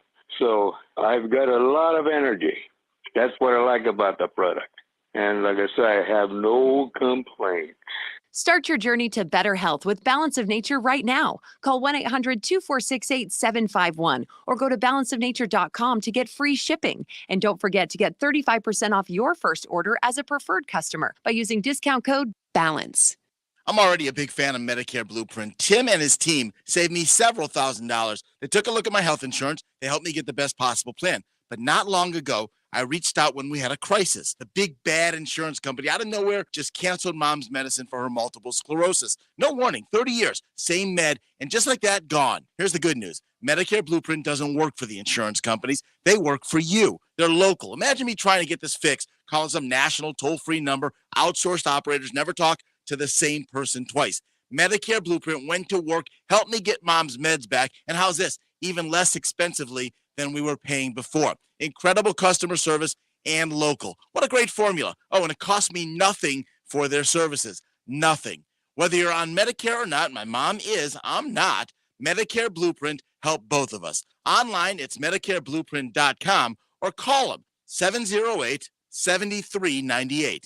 That's 708-7398. Everyone knows that here at The Point, we are all about supporting local businesses. We are all about local, local, local. You cannot get more local than my friend Greg McCoy and his business, Simplified Mortgage Solutions. Fran Halloran here. If you're buying a home or you're looking to refinance your current home, you owe it to yourself to call Greg.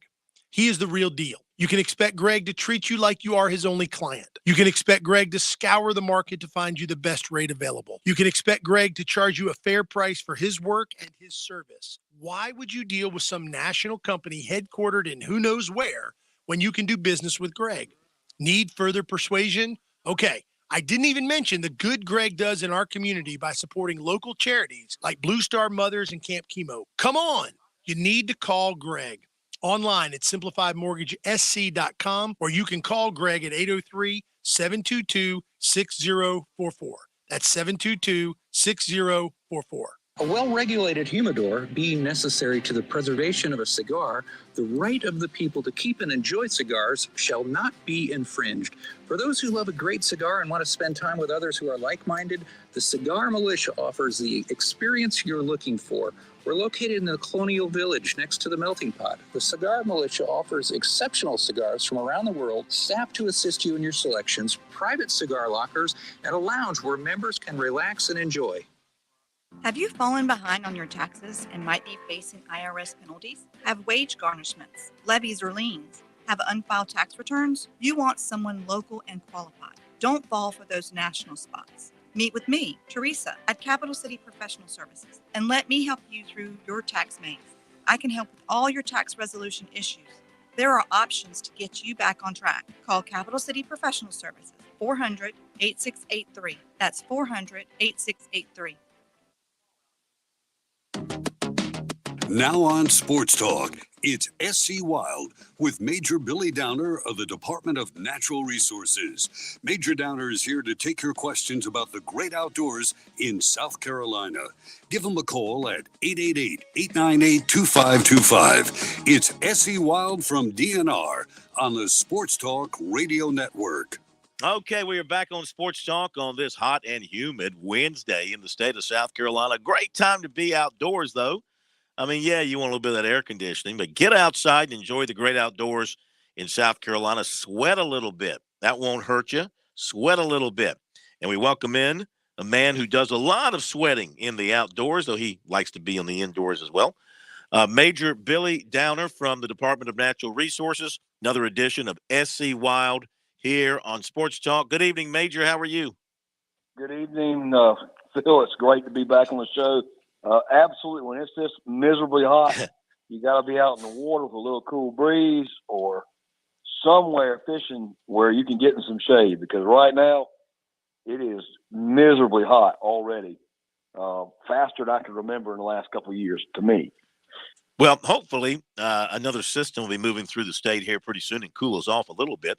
Let me give the phone number for those who want to reach out to the Major. You got a question about something related to hunting, fishing, boating, anything in the outdoors, licensing, various laws and regulations that you have a question about. He's the man to talk to. The phone number's 888-898-2525, 888-898-2525. We'll put you right through to the Major and let you ask him a question or offer up an opinion. So we're just coming off, of course, the Memorial Day weekend, where thousands of boaters were out and about across South Carolina. And I think we avoided any major issues, major tragedy over the weekend. That's right. No fatalities that I've been reported at all, which is a tremendous success for Memorial Day weekend. Great start to, as we always is called this, the time between Memorial Day and Labor Day is the 100 deadliest days of summer, typically because that's when we see a rise in boating accidents and vehicular accidents across the state. So we work together with DPS, Highway Patrol to promote the 100 Deadly Days, just to talk about safety. And Memorial Day is our first big kickoff of that. Of course, we did some courtesy boating inspections this past weekend across the state. Courtesy boating inspections, I hope folks know what those are, have been through those before, because they're an opportunity for you to let an officer look at your boat before it gets in the water to make sure that everything's in order, from registration all the way down to your safety equipment. And you're not going to get charged for anything that's wrong. They'll point out things that are right, point out things that are wrong, and give you an opportunity to fix those problems before you get on the water. So it's a great opportunity. It's a proactive way of enforcing our safety rules and registration requirements, so that folks that perhaps don't know yet, maybe a new boat owner, get an opportunity to learn a little bit about their boat before they get in the water. Too often folks buy a nice, expensive boat, and it's just not a good class that comes with that. We do have our boater education classes that you can go to online or live in person this summer. You know, we're pulling out of COVID, even though it feels like COVID's still hanging around. I had it last week, so it just seems to be increasing again. Whatever, I don't even want to pretend I know what version's out there right now, but we are doing in-person classes. So there's opportunities. You can go to the DNR website, www.dnr.sc.gov, click on boating, and look for education class locations near you. So opportunities to take those classes there. But again, the courtesy boat inspections are there to help folks have an opportunity to learn what may be wrong with their boat before they get on the water. You know, we've talked about this field the last year, particularly with COVID. When people stopped going on vacations, they took that money and invested in boats, and we were still seeing a rise in boating traffic, you know, from that. Certainly some big weekend coming up here between Memorial Day and July 4th, some big boating weekends, some music festivals, some different duck runs or fundraising runs in the swamp is coming up. So a lot of places people are going to be on the water and congregate.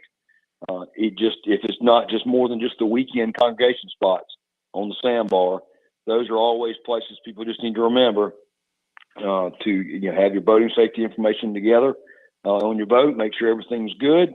You got your life jackets, your lights working for nighttime navigation in case you stay out too late and the sun starts to set on you so folks can see you on that water.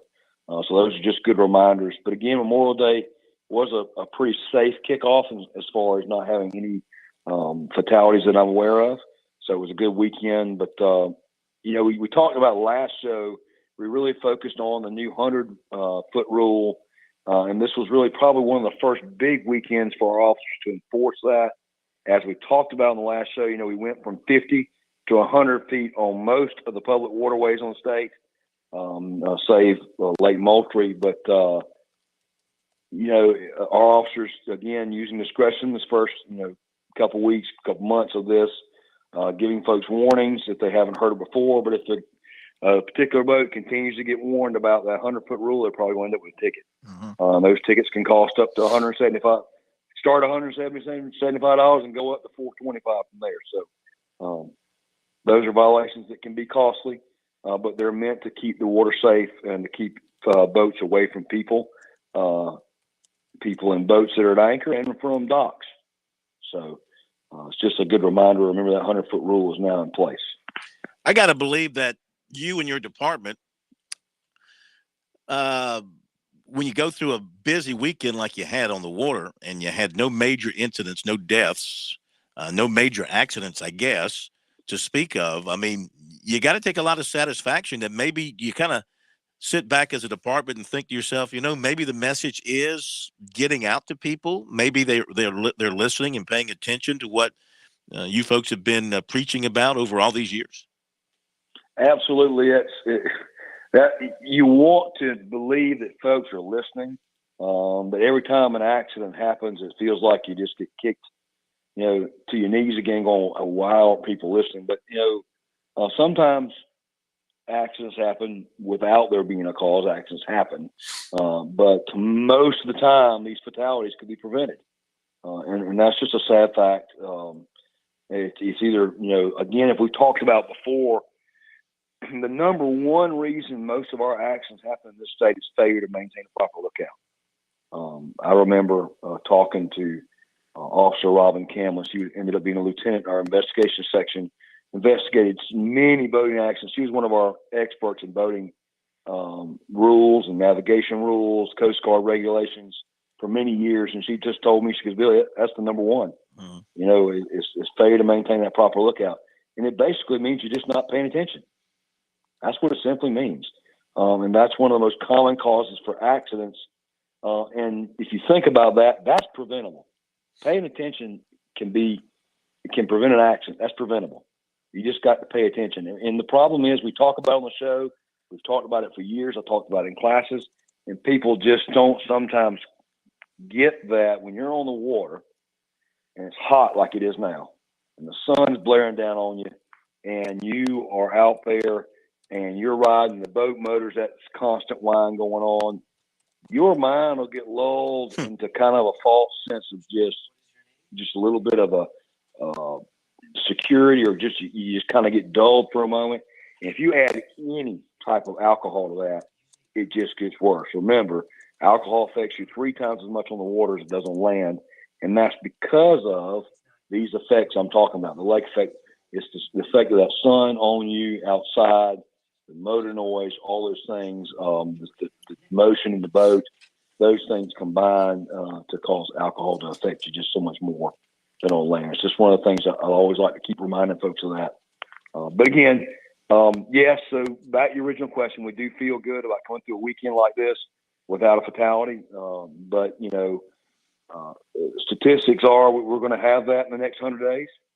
And we hope to prevent as many as we can. So our officers are really working this summer on focusing on voting under the influence, really putting some big effort into that.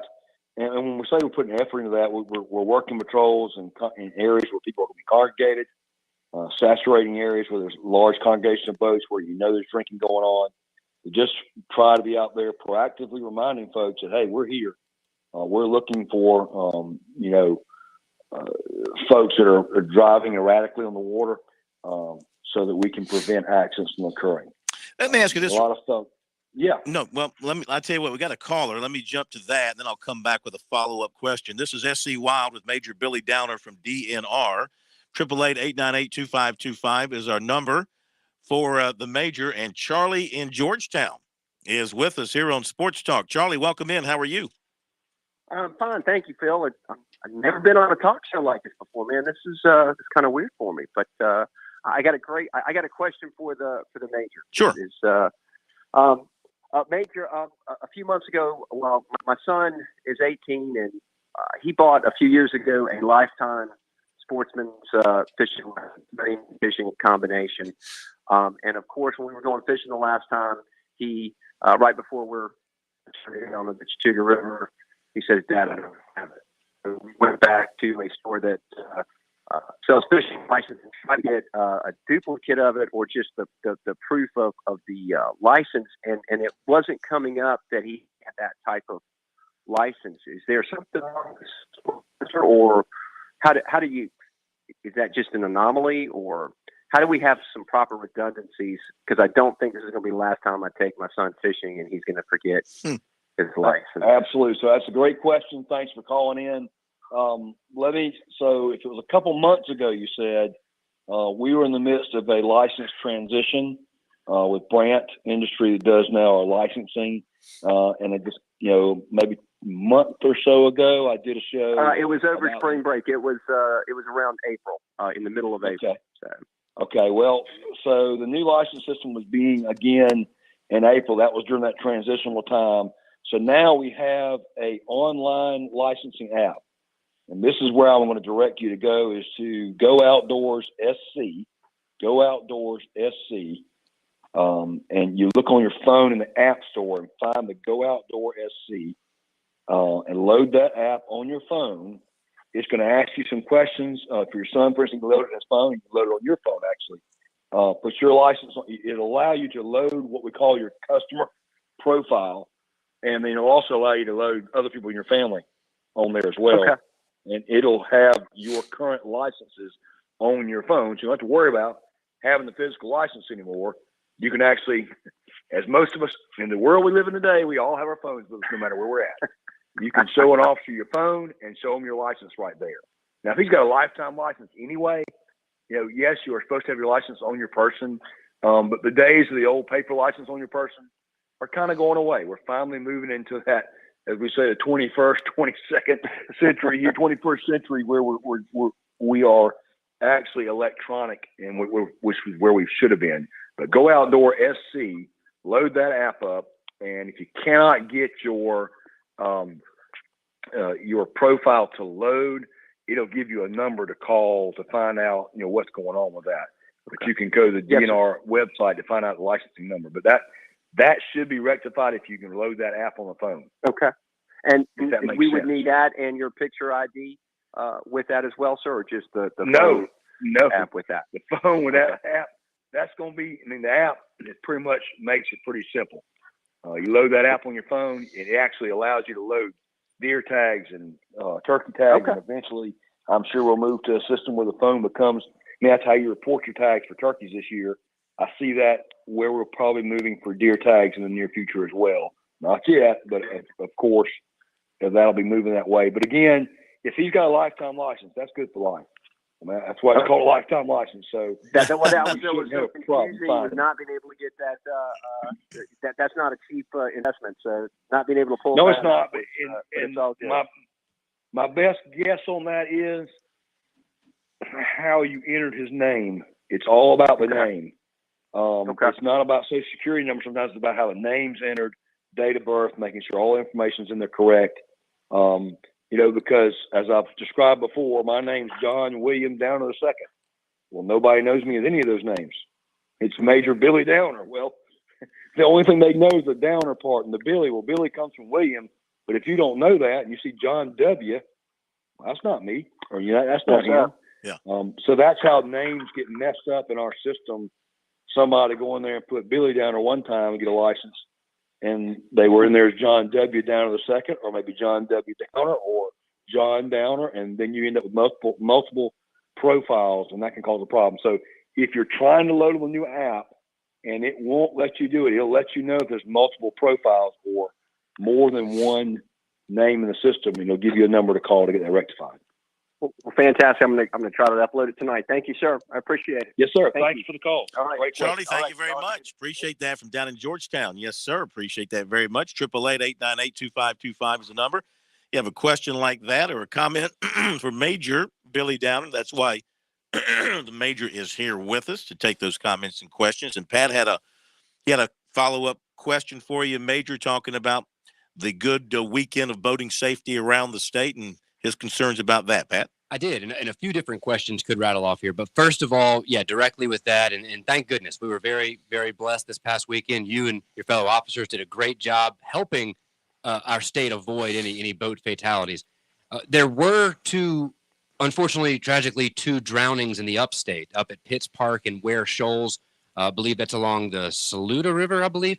Where I'm going with this is if there's any, now that we're entering this time of year where people are on the waterways, whether they're on a boat or they're just along a river, like climbing on the rocks and so forth, any safety guidelines or any advice you may be able to offer to our listeners so as to avoid tragic situations like this? I'm not going to act like I know all the details on this, but there were those two drownings.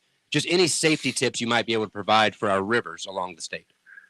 Sure. So it's a great point. And one of the things I want to point out as we talk about that is boating accidents, of course, involve a boat. If someone falls out of a boat and drowns, that's going to be a boating accident.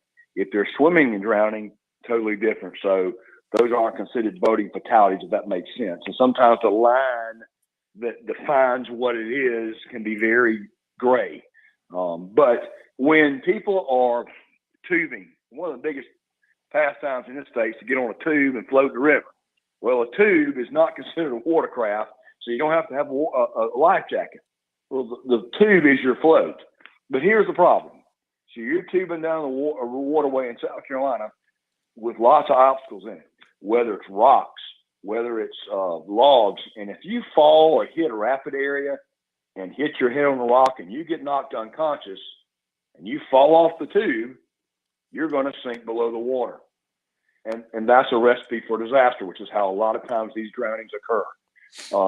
Not always, but that's one of the ways it can occur. And so, it's hard to tell somebody, hey, if you're going to tube the river, put a life jacket on. But they just don't think about it. They just don't.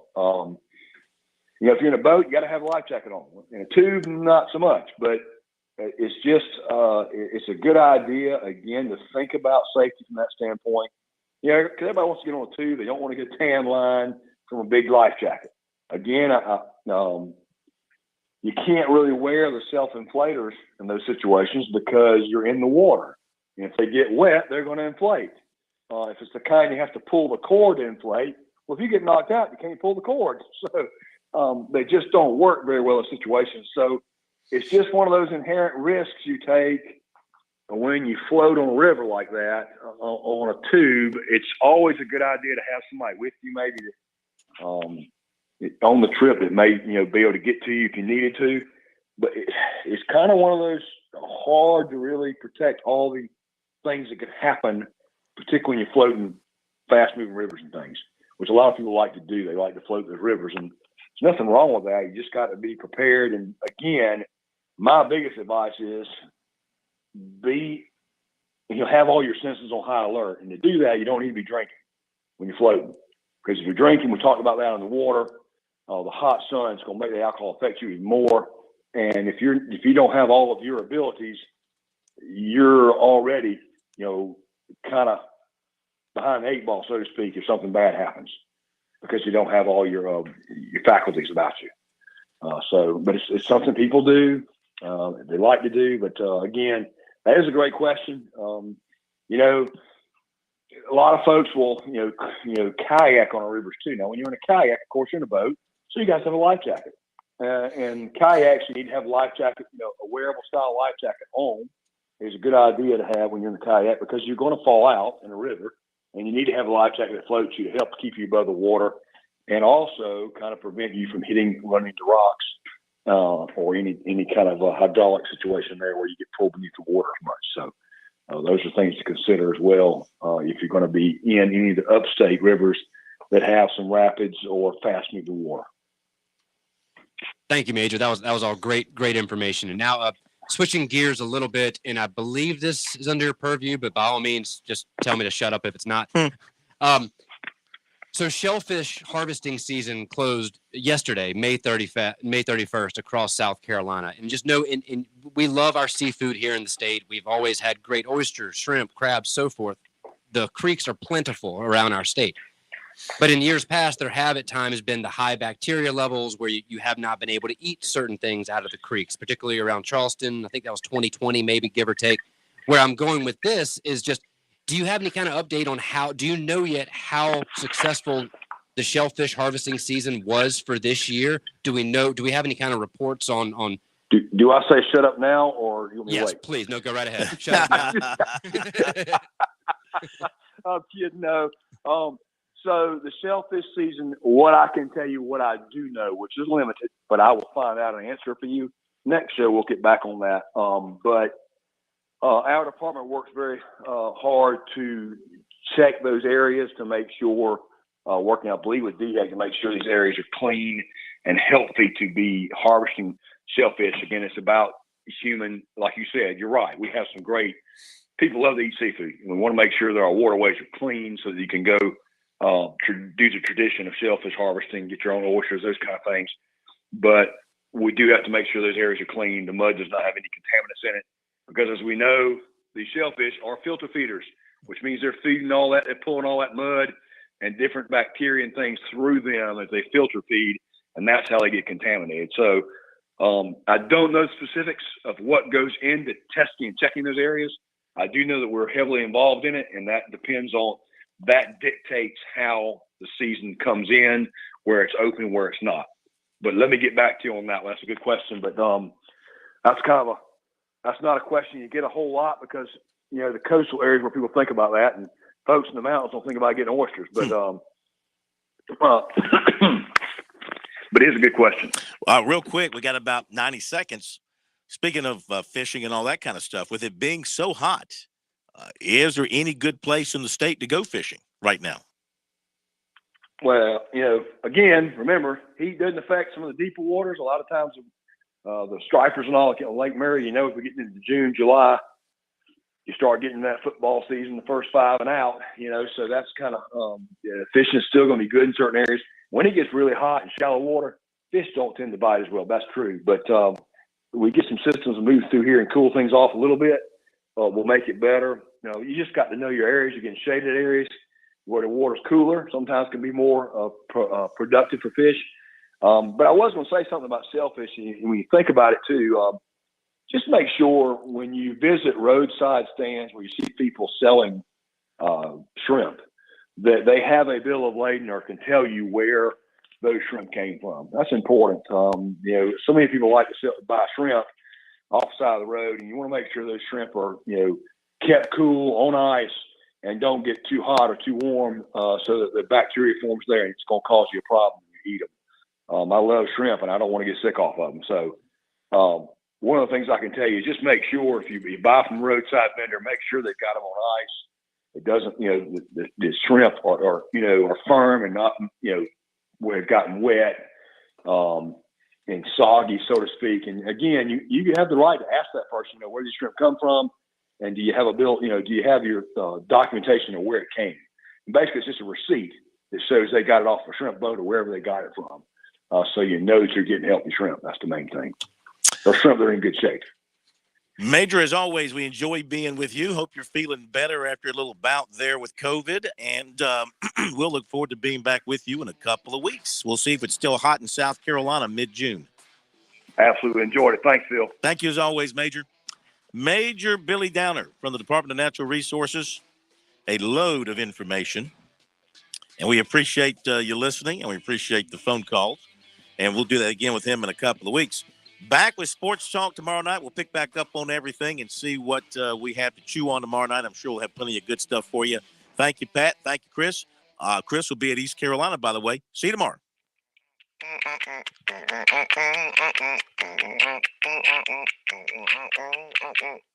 Someone will be right with you. The Point. WQXL Columbia, W264DF. Grills, outdoor kitchens, and fireplaces. Spring sizzle starts with Bart. This is 107 The Point.